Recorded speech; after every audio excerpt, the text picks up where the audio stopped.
down, power lines are down. Message of 290 characters follows.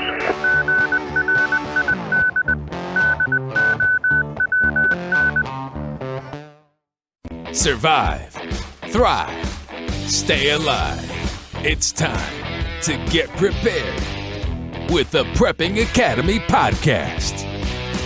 Hey everybody, welcome in to another episode of the Prepping Academy podcast. I am Patrick with Grid Down Comms Up. I am joined tonight by Forrest Garvin, the founder of PrepperNet, Garvin Academy, and a few other businesses that might be of interest. Forrest, do you want to tell us about any of those? Sure. I will tell you about a business. You guys probably know that I was part of a solar oven company many years ago. And I was there, turned the company around, left there 3.5 years ago. The company has since went out of business, and I don't really figure out how that happened because I left it in good shape. But the company went out of business, so my company has started a company called My Solar Oven. So if you go to mysolaroven.com, it's a solar cooker, and it is the best on the market.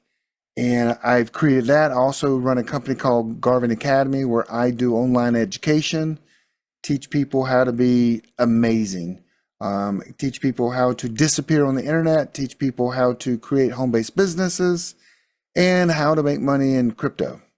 And so that's just a few of the ones. Now, guys, I'm gonna share something with you guys, and you can't share this with anyone. This is just between me and you. That this is going to be the best podcast you've heard in a long time. And I know that because Patrick and I just went through this entire podcast like it was being recorded, but I didn't know he just wanted to practice the first time because he forgot to press record. So this is our second time. Who does a podcast twice? We do. That's how much we care. Yeah, I'm going to have to own this one. I forgot to click the record button, and I'm not using the software I usually use, so I don't have that pretty blinking record light up there. It's just because we care, man. We care. We went through the whole thing just for you guys. It's on me. So anyway, on tonight's episode, we're going to talk about what happens the first year after the grid goes down. There's Everyone dies. Yes. No, okay, sorry. Most of them do. Yeah, if we look at the what a mouthful. The EMP Commission's report from back in the early 2000s, approximately 90% of the population does not survive the first year after an EMP. But we can extrapolate that out to, an EMP takes away the grid. So whatever causes the grid to go away, if it's Iranian hackers, a CME, whatever causes the grid to go away, we can expect fairly similar results. And I think this happens, in a few phases. We've talked about there's the first, 48 hours of people in disbelief, and then 72 hours, everybody goes crazy. And Forrest was telling me about a video. You guys can search this on YouTube. It's called 72 Hours to Chaos or something like that. Yes, that's it. I'll try to put that in the notes as well if I find it. 72 Hours to Chaos. And a guy goes back in history when different communities or, towns or cities, when they realize there's no more food coming, there's no more, the power's not coming back on. Every single time in history, people go nuts. Your neighbor will be the first one to kill you so that their baby could eat. And it's historic. And people are like, that would never happen in America. Yeah, don't feed your baby for 3 days. And let's then ask you that question. People do it. If we will talk about biblical things off and on throughout this podcast, but there are recorded historical examples in the Bible of people eating people during times of starvation. It is a thing that is in there. It's God's warning to you to be prepared so you're not the person having to eat people in order to stay alive. And some people won't do that no matter what. They'll starve. Yes, I will be one of them. Some But it's so funny. We didn't talk about this the first time. Now you're talking about eating people. But it's it's a thing, right? It is a thing. So here's the thing as well. There's many things that could cause this. Like you said, it could be EMP, CME, could be a hacker, could be a 13-year-old hacker out of Nigeria or someone from North Korea, could be a rat in a closet. It could that trip some wires or eat some wires to routers and things. But here's the thing that people don't know. If the grid goes down because of something, it's not like they turn it back on in like an hour. No. It could take it could take weeks. It could take months. It could possibly, highly likely, never come back on. It's true. There's somebody said that there's like 7 or, there's just a handful of people out there that know how to black start the grid. And most of them are, retirement age, because we've never had to actually start a utility grid in my lifetime from the ground up. It's been running. There's been something that's synchronized, and you just add more generation capacity onto it to increase capacity, and you don't actually have to like start and sync and get everything going. And we were talking about there's around 7-ish interconnects around the country where the different grid sections connect together, and take out like 2 or 3 of those, and the grid goes down. And not only does the grid go down, but the equipment that's there is kind of irreplaceable. I mean, it's replaceable, but it's like years out in manufacturing. So, that could certainly put us in a very bad situation, because I'm not saying that, 12 guys and 4 or 5 pickup trucks that know what they're doing could like put the whole U.S. in the dark for a couple years, but maybe I am. So yeah, you see, I have the mindset a couple years. I believe if the grid goes down for more than a month, it's highly unlikely the grid will come up for a couple years. Yes. That's me talking to people and just putting things together. But I try to be positive, but it was going to be really tough. Well, and we didn't talk about this last time, but I think it's worth bringing up. You remember the blackout in the Northeast back in, what was it, 2002, 2003, something like that? Mm-hmm. That was a regionalized blackout. It was one segment of one of those big chunks of the grid. And that took, it took a while to come back on. It was a couple of days, I think, before they got everything back up and going. And the bigger the chunk of the grid that goes down, I think it goes up orders of magnitude likely in how long it will take to come back. And if the entire grid goes down, that's a major, major, major undertaking to try to get back up, not only because of the technical aspects of the grid, but, me being the communications guy, the grid is spread out over a very large space. And there's the need to communicate and coordinate getting all this stuff up. And if that stuff's interrupted as well, right. It's going to make that a lot more difficult. Not everybody has the ability to communicate the way that the PrepperNet people do. So a friend of mine works for a nonprofit that helps regulate power companies. They can fine them, they can help them and encourage them. Here's how he explained it to me. He goes, Forrest, imagine the power grid is ran by the first Model T ever made by Ford. And that thing has had to stay working from the day it was cranked up. It's had to always stay running. And you got to make repairs to it constantly. Somehow you got to figure out how to change a piston while the motor's still running. He goes, then when that piston breaks, we just don't have the parts laying around. We got to keep that motor running. So when it shuts down, then they got to make the parts from scratch at this point. You would think that we would be smart and have the transformers sitting around. We don't. We're not that smart. That's also cost prohibitive. Yes. I mean, But he says that imagine that old machine, because the grid's never been down nationwide like that. And if you turn it down, wow. I mean, and then communicating, who's going to listen on the other end when you go, okay, guys, getting ready to turn it on. exactly. And, I have pictures of a hydro facility not too far from my place. The nameplates on the transformers and the generators say Westinghouse Tesla, 1937. Dang. And they are still operating and running. Now, that's a huge testament to our ability to engineer stuff that lasts, unlike the Right. currently produced electronic stuff that breaks in a couple of years.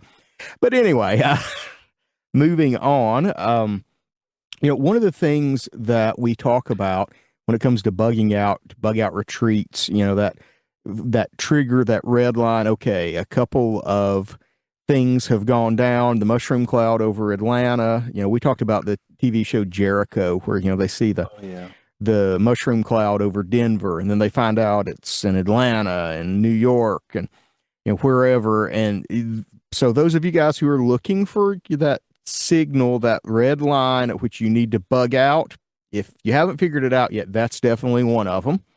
Yes. You need to do the bug out thing if that happens. But if the grid goes down and it's not a regionalized thing like the Northeast blackout we were talking about, if it's multiple sections of the grid, that probably is an indicator too that you need to bug out, because it's not coming back on quickly. It doesn't matter what propaganda gets pushed out there by the news media, the government, whatnot, trying to keep people calm so that chaos doesn't start. If half the nation is in the dark, it's time to go. It's one of those things that we have to figure out, we have to plan for, we have to understand. But the EMP Commission thing, we coined the phrase 90% of the problem will resolve itself in the first year. Yeah. Your responsibility, your mission is to survive that 90% of the problem going away.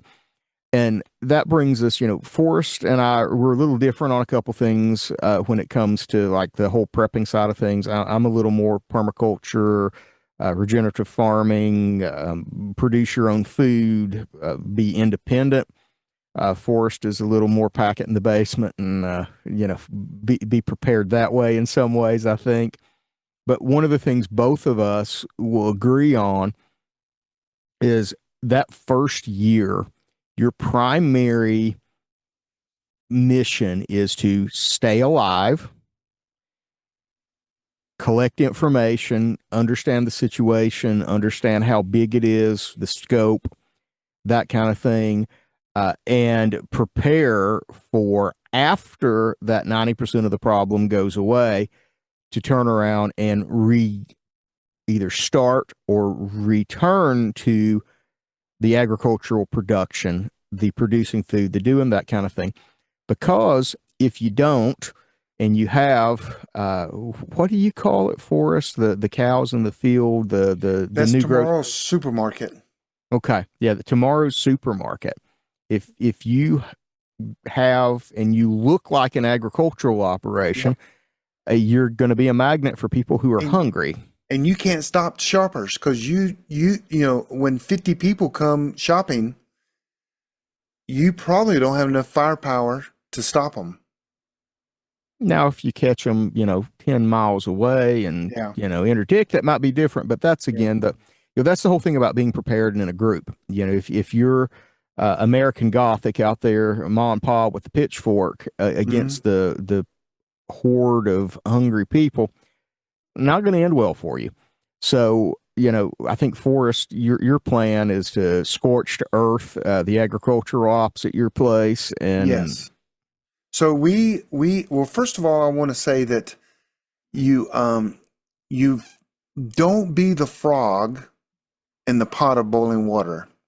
If you see something, always take the chance that could be the last thing you see, and prepare and go to your bug out. Don't wait around. Don't be that frog that's saying, "Oh, it's America. We're going to get through this time."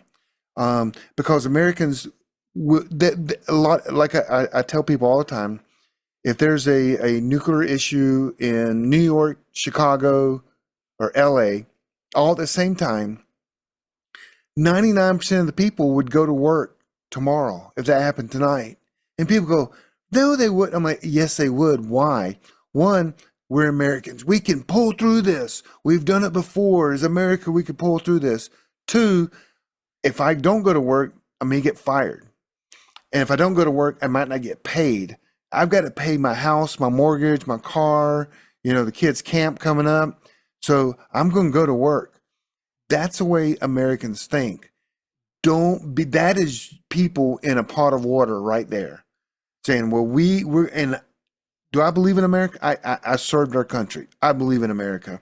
But if that happens, a nuclear issue or bomb in New York, Chicago, and LA, trust me, that's going to change everything in the United States.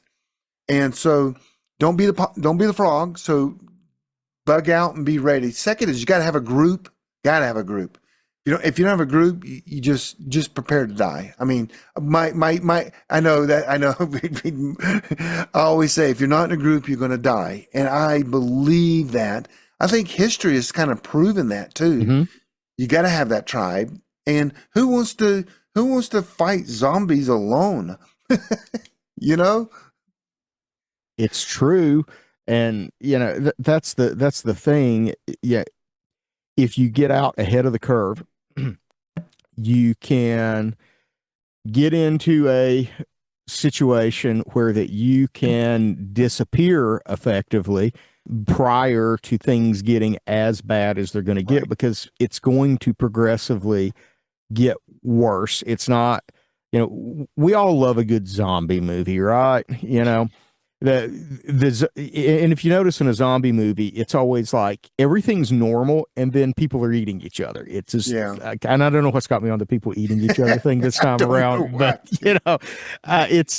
but that's the thing. It's there is no slow. It's 1 minute it's normal, 1 minute it's not. And as preppers, we really like that because so you it's easy. Scorch earth. So in my group, if it's in the middle of the summer and this happens, we're gonna literally mow over all our plants that's in a garden. It's a row garden. It's probably a quarter acre. 2 plots maybe add up to a quarter acre. We're gonna just kill everything there, because what we don't want is someone coming up on our property, and maybe we didn't see them. They throw a drone overhead and they see our plants. We don't want them to think we have any resources at all. And you're like, you're just throwing away food. Well, we have enough food. It's not visible. And we have it hidden. We got different spots for it. It's good. It's good to go. So we have enough food to last for more than the die-off. We have way more than that. So our thinking is you hide for the first year. You don't want to put your family and other people in your community and your tribe in danger. Just hide, eat, stay on in your little tribe there, and don't grow food, because if you're growing food, they're going to come and eat it before it's even ripe. And then, so we're going to thrive. We're not going to survive. We're going to thrive. And we don't want to see people, because we don't want to see anyone to see how plump and fat we are. So don't be coming in on a retreat, okay? But we're going to thrive because we have all this food stored. We have enough food to screw up a couple of seasons of planting. So when the die-off happens, I know this is really bad, but it's something we got to talk about. Imagine if 90% of the people that's around your house right now die. That means you could go and pick the house you want that has a garden and start growing food in a year. I mean, guess what? Your mortgage is free at that point. It's true. If tough to think about. This is a very unlikely, very kind of implausible black swan type event, but it is something that is, I think, worth discussing, because every empire collapses. Okay, we were talking about Selco, and he survived in an urban situation, which, for all you guys out there going, we're going to be urban preppers, we're going to survive. You know what? He's proof that it can be done. But you might want to read his books and see just exactly how horrible of a situation it was, because you can do better than that. That's why we prep. But Yes. but that nation collapsed. Ours may very well too. Rome collapsed. It's an inevitability that societies go through cycles, and sometimes it's because they're taken over by another country, in the case of Rome, or it's because they have an internal civil war and the whole place just implodes into chaos. And there's a lot of potential possibilities, and we're not going to get into the outside impacts and forces on that. It's maybe worth talking about it another time.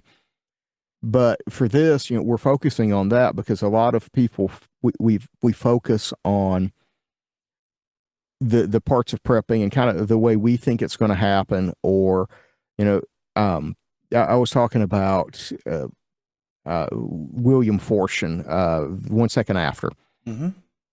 and how that book kind of presents the EMP in a the situation there. Frankly, they hold it together a lot better than reality indicates that would probably happen.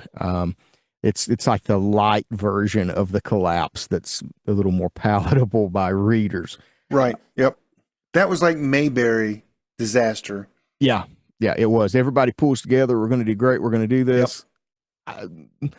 At some point, that's probably not going to be the case in this situation. And there in the book, they kind of make it sound like Asheville is a really long way away. I think it's probably like an hour's walk from Tunnel Road in East Asheville to Black Mountain. It's not that far. And a lot of problems would most likely head that way. And they saw some of those in the book, but still, it's a tough situation on that front. And it's something that we have to think about, as we prep, because I hear a lot of people who in the prepping community that would say, I'm going to be out tending my garden. I'm going to be worried about food production. I'm going to be worried about all this stuff. I'm not going to be worried about defense and communications, and I can't man the radios, and I can't collect information, and I can't do all of this stuff because I'm going to be too busy picking squash bugs off my whatever. Right. Mm-hmm. And I think that's a mistake in the first year. After the first year, yeah, that's absolutely right. That's going to be you're going to be back to the agrarian subsistence farmer lifestyle in a lot of ways. So have that year's worth of food, have the year's worth of Beano, have that. I mean, the carbon filter undershorts.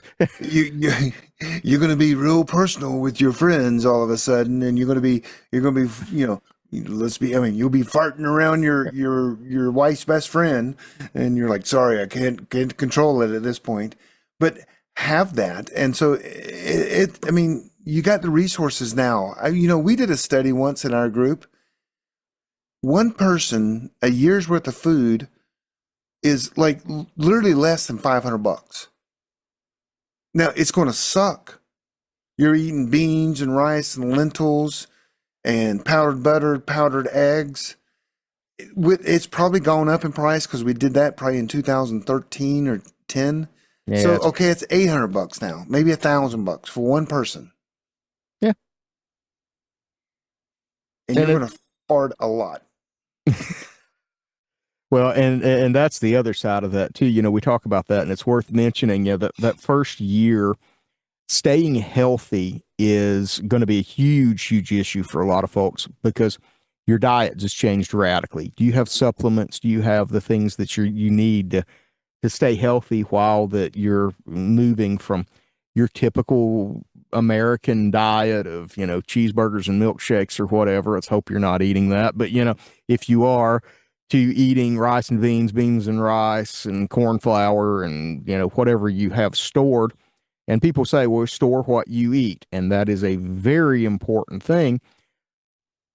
But it's also not 100% realistic for most people, because a lot of the things that we eat, I can't store lettuce, and I don't think freeze-dried lettuce is very good. I haven't tried that yet, but wisdom says that's not a good idea. Yeah. That's called E. coli. Yeah, or something. Yeah, It's not good. So yeah, we have to plan for that, and we have to figure out what we're going to do, and we have to figure out how we're going to take care of ourselves for that first year, because our primary mission that first 365 days is, how do I stay alive, and how do I keep my loved ones around me alive while the rest of the world burns? right. And so some of the things, not only buying things right now to get through that, and you're like, okay, you can store a year's worth of food in your house, easy. Mhm. But it's also, you got to prepare yourself, your spouse, depending on your age of your kids, is the mindset. yes, You said in the first time we did this that there's going to be a lot of people just literally give up and die and commit suicide. You got to have the mindset to survive, to protect your family. And that takes, it's like you got to exercise your mindset and think through things before they really happen. In the military, they put us under pressure, and then we have a task list to do while the pressure's on us. And we have these cards to go by, even like pilots, before they get into a plane, they do a checklist. They do a checklist. Every time is a checklist. Sometimes they're distracted. That's why they got the checklist. They can go back to it. And so as you prepare your mind and exercise your mind, watching videos, reading books, thinking through, some of the scenarios, that literally is what exercises your mind. And and not that you're going to be ever totally prepared, but there's more than just having items. You got to have the mindset and the skills.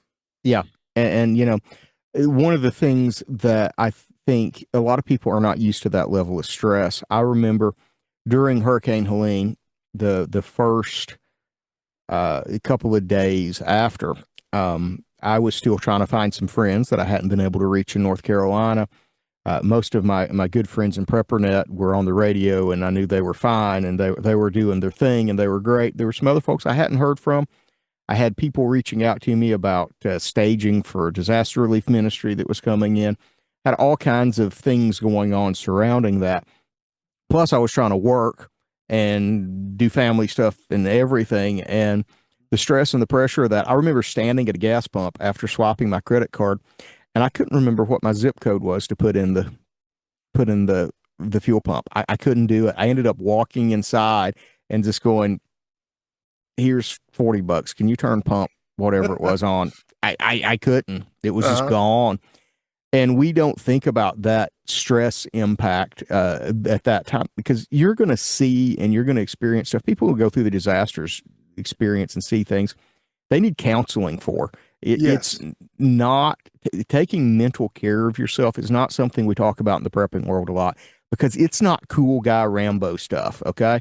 It's not, but it's super important, especially for you, for your kids, for younger people that see this. As we get older, we've seen more stuff. We're a little able to process stuff a little bit better, but still, you got to take mental care of yourself, because that first year, there's going to be a ton of trauma that, as normalcy returns after that, is going to, it's not going to be the same, but it's going to be a different kind of thing that's more consistent and more normal. But the first year, it's going to be just one gut punch after another. I tell people all the time that, in joking, but in seriousness, when the poop hits the fan, I'm going to kidnap, not really, but kidnap my pastor friend, who's one of my best friends, his wife, and his family. And people are like, what, you going to kidnap him? I'm like, he knows we're coming to get him. I don't want him to deflect of him doing his ministry for the Lord at the church. But when it's time to go, I'm going to go and grab him, his wife, and his entire family, because he is a pastor, a counseling pastor. He's going to be as important as that, that tier 1 operator or that, communications guy, because there's going to be mental issues. He's a pastor. People trust him. He's been in, counseling people for 30 years. And that is an important role. And when I say I'm going to go kidnap, it's just a joke, but I'm going to come by his house and go, hey, it's time to go. And he's going to look at me and I'm like, it's time to go. And he's going to go, okay. They're going to get in the car. And he doesn't do any preparedness. I don't want him to waste the time, even, putting back a can of beans. We're going to take care of that because I want him to do what God's called him to do right now. But yeah, that's important. It is absolutely important. It is such a huge thing that is overlooked by so many people. Both our wives need that really bad. No, I'm kidding. Well, in those situations, they will, and so will our kids, because their Just world kidding. will be upside down. Yeah, I'm just kidding. So Mostly for our wives. Oh, they better not listen to this. oh, they probably will. But anyway, on that note, if you're having a difficult time right now, remember, don't choose a permanent solution to a temporary problem. There are people out there that can help. There is counseling available. God has got your back. He put you here for a purpose. You have a mission. And if you're still here, he's still got something for you to do. And find a PrepperNet group near you. They're all around the United States. Find your tribe. So some of my best friends are all preppers. 15 years, 20 years ago, when I was coming out of the banking world, guess who my best friends were? Bankers, people downtown, people that, did the corporate concrete jungle. Now I have very few friends. I just disown them because my like-minded and my hobbies and everything I do are more with, outdoors people and preppers and people that kind of think like me. It's true. It's true. Change your tribe. Your Or tribe. die. It's a new term. Change your tribe or die. I'm going to get a shirt. Print me one of those too. I want one. Change your tribe or die. I like it. There we go. So on that note, get in a group or you're going to die, as Forrest would say. We're going to wrap up the podcast on that note. Thank you guys for attending and hanging out with us tonight, today, in the morning, whenever you're listening to this. As always, if you want to learn some more about communications, check me out on YouTube at Grid Down Comms Up. If you want to learn more about the plethora of things that Forrest does, you can check him out at Garvin Academy and anything else. PrepperNet, PrepperNet.com. Yep, you go to PrepperNet.com. Yep. If you want to find a group, want to get plugged in, there are plenty of PrepperNet groups that are going on, and there's plenty of PrepperNet groups that need leadership and need someone to start them. Yes. So if that is your calling, reach out to one of us, and we'll get you set up on that front. So don't go to my OnlyFans page. Don't wait. No, I meant PrepperNet page. Yes, PrepperNet page. Is it fans? I don't even know how to pronounce. I don't even know what it is. So I tried to make a joke and I just bombed it. It is what it is. we might make more money if that was the case, but whatever. Because we certainly aren't in this to get rich. It's not. So anyway, check us out, and we will see you guys on the next episode of the Prepping Academy podcast. Thank you, guys. Thanks for listening to the Prepping Academy podcast. Preppers Unite at www.preppingacademy.com.